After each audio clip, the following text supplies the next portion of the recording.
Hello दोस्तों, तो हम पिछली वीडियो में हमने पार्ट 1 किया था कंडक्ट रूल का, जिसमें हम जो है यहाँ पर रूल नंबर 13A तक हम जो है इसमें ख़त्म कर चुके थे। ठीक है, अब हम इसमें देखेंगे रूल 14। ठीक है, रूल 14 से हम स्टार्ट करेंगे। रूल 14 कहता है public demonstration in honour of government servant. इसमें सिंपल ये कहा गया है कि गवर्नमेंट सर्वेंट जो है कोई बहुत इसमें जो है कोई बहुत महंगा इनाम वगैरह है, या फिर जैसे यहाँ पर लिखा हुआ है रिसीव एनी कॉम्प्लीमेंट्री और वैलिडिटी एड्रेस जो है इन सब के लिए रिसीव नहीं करेगा। ठीक है, लेकिन अगर फेयरवेल पार्टी वगैरह है जो कि उसके रिटायरमेंट के समय दी जा रही है, उसमें वो सिंपली इनएक्सपेंसिव गिफ्ट रिसीव कर सकता है। और जो पार्टी ऑर्गेनाइज की गई है उसमें किसी तरीके का कलेक्शन ऑफ सब्सक्रिप्शन क्लास 3 और क्लास 4 के एम्प्लॉयज़ से कलेक्ट नहीं किया जाएगा। इस बात का यहाँ पर जो है ध्यान रखा जाएगा। ठीक है, उसके बाद में हम देखते हैं जैसे मैं आपको इसमें और डिटेल में बता दूं। जैसे रूल नंबर 14 में जैसे अगर मान लीजिए कोई फेयरवेल की पार्टी है, उसमें तो आप किसी तरीके का जैसे परमिशन लेने की आवश्यकता नहीं है। लेकिन अगर मान लीजिए आप कहीं गए जिसमें आपको कहीं मीटिंग में गए जिसमें आपको बहुत महंगा गिफ्ट दिया जा रहा है, या फिर किसी तरीके का गिफ्ट के अलावा कोई और आपके लिए, जैसे मान लीजिए आपके नाम का यहाँ पर स्टोन स्थापित किया जा रहा है। ठीक है, तो जैसे कि बड़े बड़े अधिकारी होते हैं जिन्होंने कोई नई योजना चला दी तो उनके नाम का एक स्टोन स्थापित किया जाता है, तो उन सब के लिए आपको प्रीवियस सैंक्शन की जरूरत पड़ेगी। विदाउट प्रीवियस सैंक्शन यहाँ पर देखिए लिखा हुआ है except with the previous sanction, तो बिना प्रीवियस सैंक्शन के वो सब पॉसिबल नहीं है। ठीक है, नेक्स्ट देखिएगा, नेक्स्ट रूल नंबर 15 है जो कि प्राइवेट ट्रेड और एम्प्लॉयमेंट को लेकर है। ये प्राइवेट ट्रेड और एम्प्लॉयमेंट के बारे में बात करता है, मतलब कौन से काम जो हैं आप विदाउट प्रीवियस परमिशन कर सकते हैं और कौन से काम जो हैं आप विद प्रीवियस परमिशन कर सकते हैं। ठीक है, जैसे ये वाले जो काम हैं इनको आपको जो है प्रीवियस परमिशन लेनी होगी। ठीक है, जैसे कि लिखा हुआ नो गवर्नमेंट सर्वेंट सेल, मतलब ये जो काम जो है government servant without previous except with the previous sanction नहीं कर सकता। ठीक है, तो ये जो मैंने यहाँ पर लिख रखे हैं देखिएगा ध्यान से, कोई भी ट्रेड बिजनेस है, इसके अलावा कहीं यहाँ पर आपने मतलब जो गवर्नमेंट एम्प्लॉई है उसने मतलब elective office hold N elective office canvass for a candidate and candidates, या फिर उसके किसी फैमिली मेम्बर्स ने इंश्योरेंस एजेंसी या कमीशंस एजेंसी जो कि आउन कर रखी है या फिर मैनेज कर रखी है। ठीक है, तो उसमें किसी प्रकार का वर्क कोई करता है तो उसके लिए सारा जो है परमिशन की यहाँ पर आवश्यकता होगी। ठीक है, तो यहाँ पर उसे ध्यान रखना है। ठीक है, उसके अलावा जो स्पॉन्सर मीडिया उसमें भाग लेने के लिए प्रोड्यूस्ड बाई प्राइवेट एजेंसी के द्वारा जो प्रोड्यूस्ड करी गई है, ठीक है, उसमें भले ही वो गवर्नमेंट मीडिया जो है कमीशन की गई है उसके द्वारा, तो उसके लिए ज़रूरत पड़ेगी। इसके अलावा आप यहाँ पर देख रहे हैं no previous permission shall be necessary. ठीक है, नो प्रीवियस परमिशन, यहाँ पर जो प्रीवियस परमिशन जो है आवश्यकता नहीं पड़ेगी गवर्नमेंट एम्प्लॉय के लिए अगर प्रोग्राम प्रोड्यूस्ड और कमीशनड बाई गवर्नमेंट मीडिया के द्वारा किया गया है तो। ठीक है, नेक्स्ट आप देखिएगा ये है विदाउट प्रीवियस सैंक्शन। ये जो वर्क है ये बिना प्रीवियस सैंक्शन के किए जा सकते हैं। जैसे ऑलरेडी कोई वर्क है, सोशल और चैरिटेबल नेचर का कोई वर्क है, ओकेजनल जो वर्क है जैसे लिटरेरी आर्ट, और यहाँ पर देखेंगे आर्टिस्टिक और साइंटिफिक करेक्टर का। ठीक है, तो ये आपको बहुत ध्यान रखना है, यहाँ से क्वेश्चन भी आता है कि जैसे जो ओकेजनल वर्क, लिटरेरी, आर्टिस्टिक और साइंटिफिक करेक्टर के नेचर के जो वर्क हैं इनके लिए प्रीवियस सैंक्शन की ज़रूरत है या नहीं है, तो यहाँ पर प्रीवियस सैंक्शन की आवश्यकता नहीं होती। ठीक है, इसके अलावा पार्टिसिपेट इन स्पोर्ट्स में पार्टिसिपेट करने के लिए एज अ अमेच्योर नौसिखिया के रूप में, तो उसके लिए भी जो है प्रीवियस सैंक्शन की आवश्यकता नहीं है। ठीक है, take a part registration promotion and management not involving the holding an elective office. ठीक है, आप जो है होल्ड नहीं कर रहे हैं किसी भी इलेक्टिव ऑफिस के लिए, उसमें लिटरेरी, साइंटिफिक या चैरिटेबल सोसाइटी के लिए आप ज्वाइन कर सकते हैं। ठीक है, लेकिन आपको होल्डिंग करना है। उसके अलावा टेक पार्ट इन रजिस्ट्रेशन आप कर सकते हैं कोऑपरेटिव सोसाइटी वगैरह में, ये जो गवर्नमेंट एम्प्लॉय के लिए है। ठीक है, तो गवर्नमेंट ऑफिस जो मतलब जो गवर्नमेंट एम्प्लॉय है वो ये सब कर सकता है विदाउट प्रीवियस सैंक्शन। ठीक है, नेक्स्ट देखते हैं।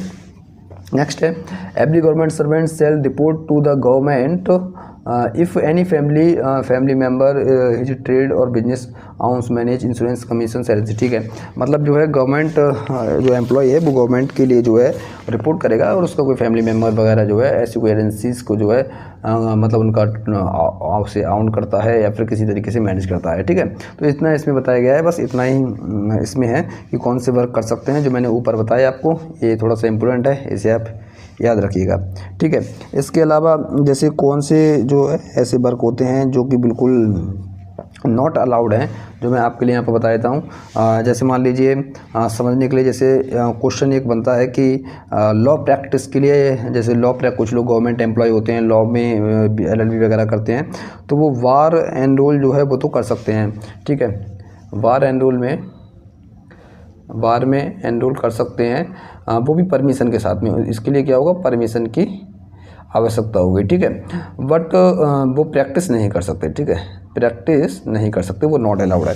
इसे आप ध्यान रखिएगा, यहाँ से क्वेश्चन बन जाते हैं, ठीक है। इसके अलावा प्राइवेट कंसल्टेंसी वर्क वगैरह है वो भी नहीं कर सकते, ठीक है। अगर गवर्नमेंट एम्प्लॉय है तो वो प्राइवेट कंसल्टेंसी जो वर्क है वो नहीं कर सकता, ये आप ध्यान रखिएगा, ठीक है। नेक्स्ट है रूल नंबर 15 है subletting and vacation of government accommodation. इसमें सिंपल सा बताया गया है कि किसी भी गवर्नमेंट एम्प्लॉय के लिए अगर कोई क्वार्टर इश्यू किया जाता है तो वो उसे किसी भी प्रकार से no government servant shall sublet lease or otherwise allow occupation, मतलब ऐसा नहीं है कि अपने क्वार्टर्स के लिए उसने अपने नाम पे इश्यू कराया और उसे किसी और के लिए भाड़े पे चढ़ा दिया, तो ऐसा जो है उसके लिए अलाउड नहीं है किसी भी तरीके से, ठीक है। और इसके बाद नेक्स्ट है A government servant shall after the cancellation of his allotment, जैसे ही उसका अलॉटमेंट कैंसिल कर दिया जाता है तो vacate the same within the time limit, जो भी टाइम लिमिट डिस्क्राइब्ड है उसमें उसे वैकेट करना होगा, ठीक है। इसके अलावा रूल नंबर 16 बहुत ज़्यादा इंपॉर्टेंट है, इसे देखिएगा, इन्वेस्टमेंट लैंडिंग एंड बोरोइंग, ठीक है। तो इसमें लिखा है no government servant shall speculate in any stock, government servant जो है वो स्टॉक में स्पेकुलेट नहीं कर सकता, ठीक है। स्पेकुलेट का मतलब क्या होता है, वो यहाँ पर दिया गया है कि फ्रिक्वेंट परचेज और सेल, मतलब जो फ्रिक्वेंटली परचेज खरीदना और बेचना जो शेयर्स का और जो होता है उसके लिए जो है स्पेकुलेट कहा जाता है, तो वो गवर्नमेंट सर्वेंट के लिए अलाउड नहीं है, बट वो ओकेजनली इन्वेस्टमेंट जो है उसमें कर सकता है शेयर्स में, ठीक है, उसमें जो शेयर में इन्वेस्टमेंट है वो कर सकता है। इसके अलावा no government servant any purchase of shares and, यहाँ पर मतलब इसका कहने का मतलब ये है कि जो गवर्नमेंट सर्वेंट है जिस ऑफिस में काम कर रहा है, अगर उसका दोस्त जो है किसी ऐसी कंपनी में काम कर रहा है जिसका IPO आने वाला है, तो उसमें वो इन्वेस्टमेंट नहीं कर सकता उसके IPO में, इस तरीके का थोड़ा सा आपको याद रखना है, ठीक है। No government servant who is involved in decision making process, अगर कोई government servant decision making process में है, जैसे किसी मतलब कोई कंपनी है जो कि गवर्नमेंट है और उसके डिसीजन मेकिंग प्रोसेस में खुद है और उससे कुछ ऐसा पता चलता है कि जैसे जिसके शेयर से भाव उसके बढ़ जाएँ, शेयर के भाव मार्केट में बढ़ जाएँ, तो वो उसमें जो है ना तो खुद पैसे के लिए लगा सकता है और ना ही आइदर हिमसेल्फ और through any member of his family, ना ही उसकी फैमिली जो है उसमें इन्वॉल्व हो सकती है, ठीक है। तो ये इस रूल में बताया गया है। नेक्स्ट है rule number 17 insolvency and habitual indebtedness. Insolvency and habitual indebtedness में जो गवर्नमेंट एम्प्लॉय है उसे अवॉइड करना है, हैबिचुअल इंडेप्टनेस एंड इंसॉल्वेंसी। इसका मतलब ये है कि जो गवर्नमेंट एम्प्लॉय है अगर उसकी सैलरी कंटिन्यूसली 2 साल के लिए अटैच रहती है तो उस बात की उसे क्या है इन्फॉर्मेशन देनी होगी ऑफिस के लिए, ठीक है। जैसे अगर इसने कोई मान लीजिए लोन वगैरह लिया है और उसका करीब 60% पार्ट या फिर उससे ज़्यादा भी पार्ट उसमें EMI में कट रहा है, ठीक है, तो उसके लिए डिपार्टमेंट के लिए इस बात की जानकारी देनी होगी और उसे अवॉइड करना होगा हैबिचुअल इंडेप्टनेस। ऐसा नहीं है कि वो दिवालिया हो जाए बिल्कुल भी, तो वो उसे बताना होगा, ठीक है। इसके अलावा मान लीजिए 2 साल से ज़्यादा अगर रूल के अकॉर्डिंग 2 या ज़्यादा अगर उस और तरीके से अटैच रहती है उसकी सैलरी से कटता है लोन वगैरह, तो वो इंसॉल्वेंसी घोषित हो जाता है, तो इस बात का उसे ध्यान रखना है। नेक्स्ट है रूल नंबर 18, यहाँ पर ध्यान रखना है, ठीक है। रूल नंबर 18 है movable immovable and valuable property के बारे में। ये बहुत ज़्यादा इंपॉर्टेंट है, यहाँ से क्वेश्चन बहुत ज़्यादा बनते हैं। Every government servant on is first appointment submit A returns his assets and liability. अगर किसी गवर्नमेंट एम्प्लॉय जो है जब उसका फर्स्ट अपॉइंटमेंट होता है तो उसके लिए उसकी जो एसेट्स एंड लायबिलिटी हैं उसका जो डाटा होता है प्रिस्क्राइब्ड फॉर्मेट जो ऑफिस में होता है वो उसे वहाँ भर कर देना होता है, ठीक है। इमूवेबल प्रॉपर्टी जो है, इमूवेबल मतलब जो जैसे लैंड वगैरह जो होती है वो inherited by him, आउंड by him या एक्वायर्ड बाय हिम, किसी भी प्रकार से उसे मिली हो, उसने एक्वायर की हो या उसने उसे ख़रीदा हो किसी भी तरीके से, तो उसके लिए क्या है उसके चाहे फैमिली मेम्बर्स ने ही ख़रीदा हो तो उसकी जानकारी उसे ऑफिस के लिए जो है यहाँ पर देनी होती है, ठीक है। तो इस बात के लिए आप यहाँ पर याद रखेंगे, ठीक है। और वो कब देनी होती है, ये जनवरी 31 जो है इस तक जो है LPR भरा जाता है, तो उसमें उसे देनी होती है। ठीक है, इसके अलावा immovable property, share debenture, cash, ये भी सेम सिचुएशन है, तो इसके बारे में भी जो है यहाँ पर बताना पड़ेगा, बट इसकी कुछ कंडीशंस हैं, वो इसके बारे में अभी हम बात करेंगे आगे।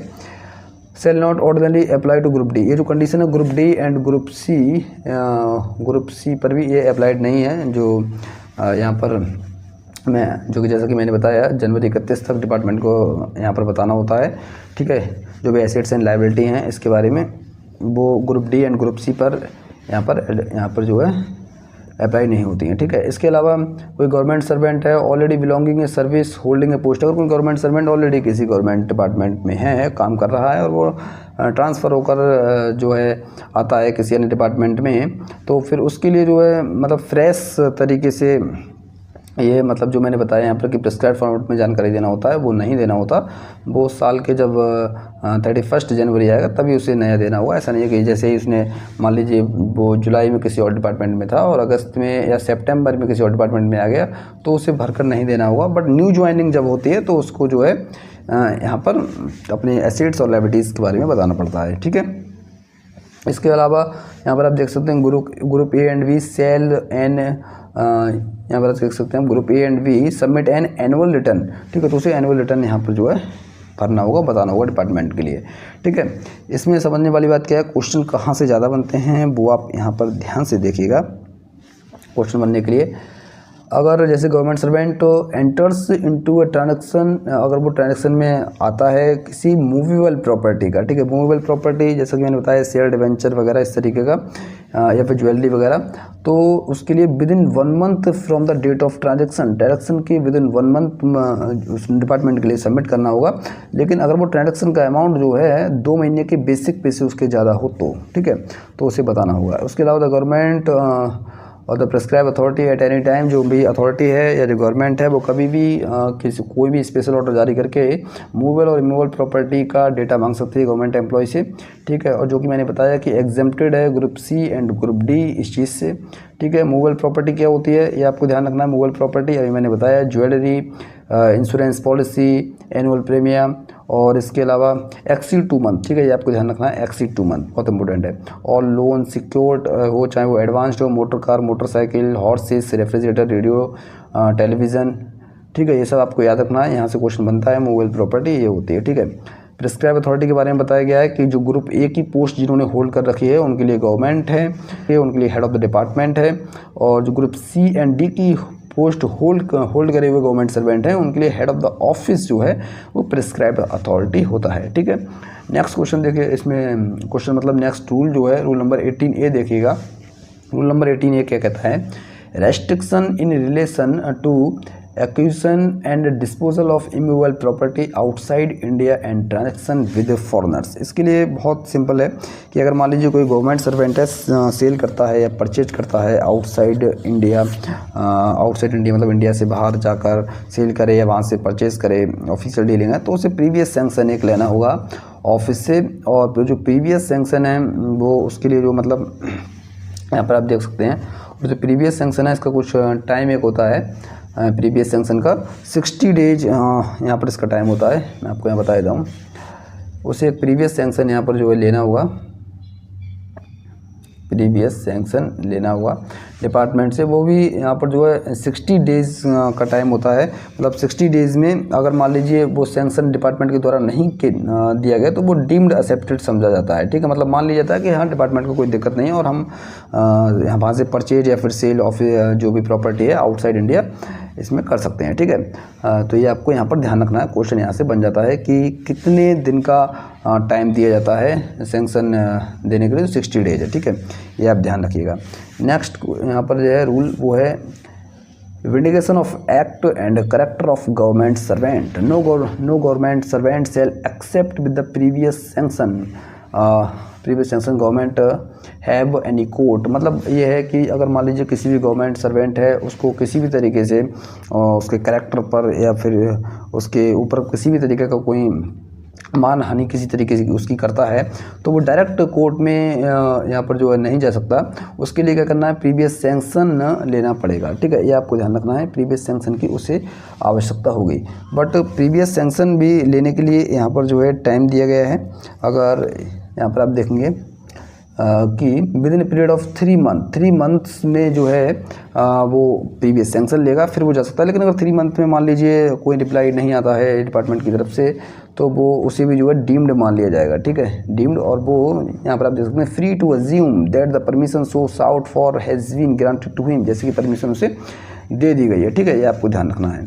नेक्स्ट है कैनवेसिंग ऑफ नॉन ऑफिशियल और अदर आउटसाइड इन्फ्लुएंस, मतलब कोई भी गवर्नमेंट जो सर्वेंट है वो अपने सुपीरियर अथॉरिटी के लिए पॉलिटिकली या फिर कोई अदर आउटसाइड इन्फ्लुएंस से प्रभावित नहीं कर सकता।